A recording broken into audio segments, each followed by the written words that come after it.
Hello and welcome to Down the Rabbit Hole. My name is Breezy, and here we talk about topics that don't necessarily pertain to dark academia. At the same time, it does pertain to academia. It's just on a different level of dark academia. So I had this what is it best fit as? But if you're new here, hit that like button, ring that bell for notifications. Also, please hit that subscribe button and help a girl out. Help her get some views here, guys. Come on, what do you say? Even share it if you have to. Come on. But anyway, we are on episode 11, and we are talking about probably one of the most famous hotels in the world. Probably in the US, honestly, and possibly the world. But that's right, we'll be talking about the Stanley Hotel. And it is in Estes Parks, Colorado. And a stay at this 1909 hotel near the Rocky Mountains National Park is allegedly is what inspired a famous horror story that you may know called The Shining by none other than Stephen King. And fun fact, you can actually stay in a Stephen King suite um, as well. And that is room 217. Or you can opt to stay in the Spirit Hotel Spirited rooms. And these rooms are said to have highly paranormal activity. And guests have reported hearing items that have been moved, light light turning on and off, and the sounds of children and laughing. Now, if you rather not stay overnight, you can book a Stanley Hotel ghost tour as well. But the Stanley Hotel does offer walking tours and stuff, which I personally, if I ever get out that way, I'm going to do it. I fear for my future boyfriend or husband. Trust me, I'm single now, and that's an option. Trust me. But no, I'm not actively searching either, so I'm just gonna clarify that. But I do feel for whoever my future boyfriend or partner is because ghost tours are gonna have to be a must. Which is if I ever get to Noah or Savannah, that's gonna have to be a must as well. Now, what do we know about Estes Park? Well, it's a statuary town in Larimore County, and the town is populated to be about 5,904 people, according to a 2020 U.S. Census. And we all know what the year 2020 was like. It was kind of basically like that weird year where it was basically a pandemic that happened, and there was murder charges or something going on. Then there was the whole Trump Biden thing, which do not get political in the comments, please. This is not about politics, nothing like that. But just go ahead and clarify. But but this park is in Fort Collins, Colorado, and it's it is a popular summer resort in the location of headquarters in the Rocky Mountain National Park. And it lies along the Big Thompson River, and this famous landmark includes the Stanley Hotel and the Bald Path Inn. But we're not talking about that inn. We're talking about the Stanley Hotel. Um, and this town kind of overlooks Lake Estes and Olympus Dam. So, what is the Stanley Hotel? Well, it is a 140 room colonial revival hotel, and is about 5 miles from the entrance of the Rocky Mountain National Park. It was also built by Freeland Oscar Stanley. And if you guessed it, he is also the co-founder of the Stanley Motor Carriage Company, and opened on July 4th, 1909. So, as a result, for upper class Easterners and health retreat sufferers for pulmonary TB, the hotel and its surrounding structures are listed as National Register of Historic Places. Today, the hotel does include a restaurant, spa, bed and breakfast, and it has a lot of panoramic views of Lake Estes, the Rockies, and Long's Peak. So, it has also served as inspiration for the Overlook Hotel in Stephen King's The Shining. So, so let's talk about some of the history behind this place. In 1903, there was a steam-powered car inventor by the name of Freeland Oscar Stanley that was stricken with a life-threatening resurgence of TB. And the most highly recommended treatment was to get some fresh, dry air with much sunlight and hearty diet.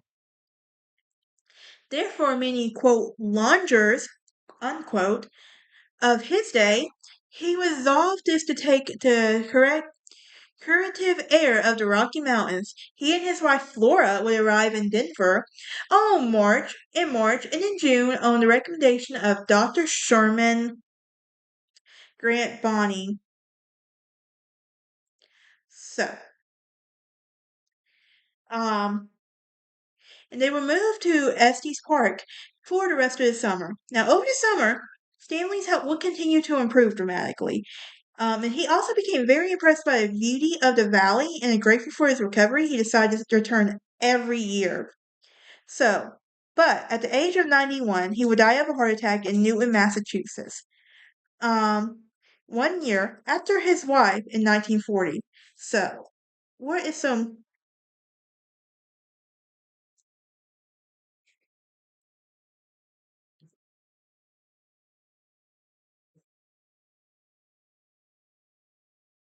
Sorry, my boss just sent out one of my schedule for the week. Since it is 4th of July, I have a bit more open schedule, so I was able to get more hours at my other job, which I love. But anyway, so the fourth Earl of Dunraven and Mount Earl. So by 1907, Stanley had recovered completely. However, he was not content with his rustic accommodations, lazy pastimes, and relaxed social scene of their new summer home. So he decided to resolve this and turn Estes Park into a resort town. In 1907, the construction would begin for the Hotel Stanley, which would be a 48 grand hotel that catered to the class and moderately wealthy urbanites who composed to the Stanley social circle, as well as the consumptives. So, the land was purchased in 1908 through the representatives of the fourth Earl of Dunraven and Mount Earl, an Anglo-Irish peer who originally acquired it by stretching provisions of the Homestead Act in 1862 and the presumption rights. Now, by 1872 and 1884, Lord Dunraven claimed 15,000 acres of the Estes Valley, in an unsuccessful attempt to create a private hunting preserve, making him one of the largest foreign holders of American land. But unpopular with the local rangers and farmers, he left the area in 1884 regulating the ranch to management of an overseer. So his presence in Colorado was actually parodied in Stephen and Charles King's novel Dunraven Ranch and James A. Michener's Centennial. So, now his reputation was such that when Stanley suggested the Dunraven as a name for the new hotel, 108 people signed a buckskin petition requesting that that he name it after himself. You have to be a pretty bad person to have that be petitioned and have say, why don't you just name it after yourself? Because we don't like this guy, and we really just don't, and we want it so name it after you, really. There's no one out there, girl. My roommate's dog. Um, and she's looking at me like, excuse you for talking to me like that? Look, everyone has a dog. You get the look they give you, which is still why I love dogs more than people.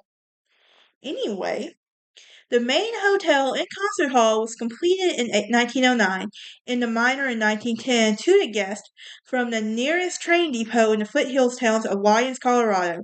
Stanley's car company would produce a fleet of specially designed steam-powered vehicles called mountain wagons and seated multiple passengers, and he also operated a hotel almost as a passamine, remarking once that he spent more money than he made each summer.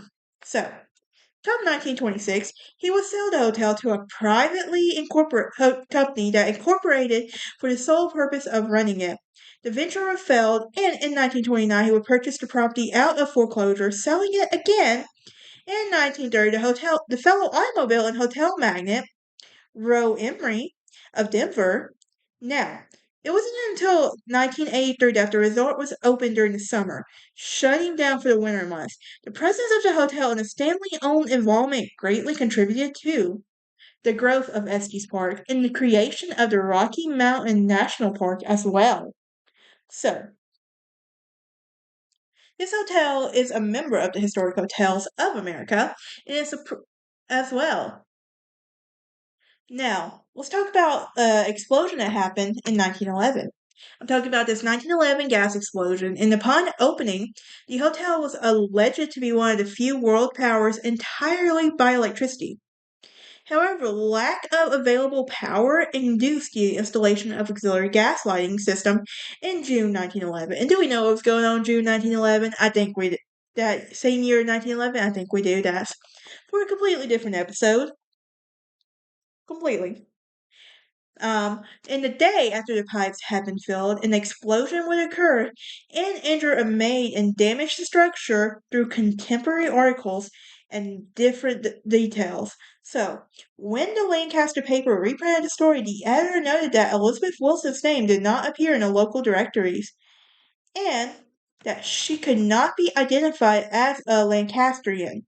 Similar accounts in local Colorado papers gave the maid's name as Elizabeth Lambert and convey various dramatic details that are not confirmed by other articles. In the most comprehensive detailed article on the incident appeared June 29th in the Fort Collins Express, and it seems to have been the most accurate, positively refuting the maid had been hurled from the second to the first floor.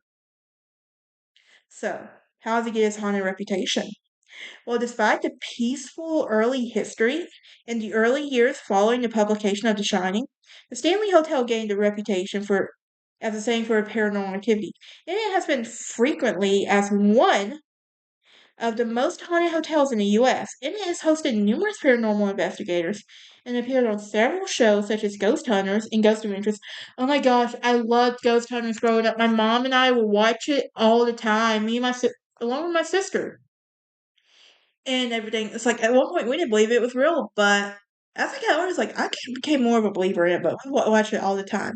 But who are some famous guests that will stay at this hotel? Is Stephen King, Bob Dylan, and Joan Baez are just a few of the famous guests who will stay here.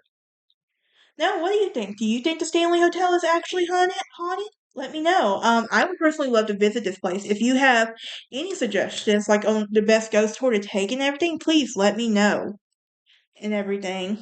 But y'all have a great day. Try and stay